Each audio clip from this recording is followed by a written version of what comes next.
Arestado sa magkakahiwalay na bypass operations ng Quezon City Police District ang 6 na suspek na nagresulta sa pagkakakumpiska ng tinatayang 458,320 pesos na halaga ng hinihinalang shabu.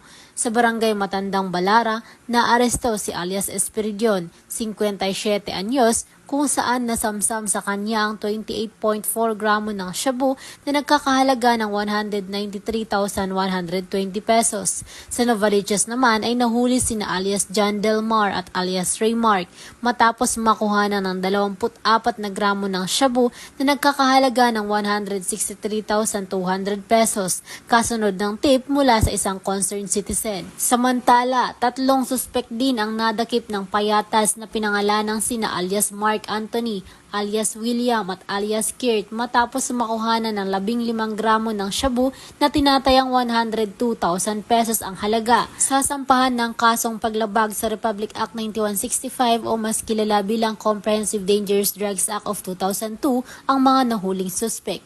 Patuloy ang QCPD sa laban kontra iligal na droga upang masiguro ang kaligtasan ng bawat mamamayan sa ating bansa. Mula dito sa Arpicado NCR, ako po ang iyong PNN correspondent. Patroluman mi kami bahiwag, alagad ng batas, tagataguyod ng balitang pulis.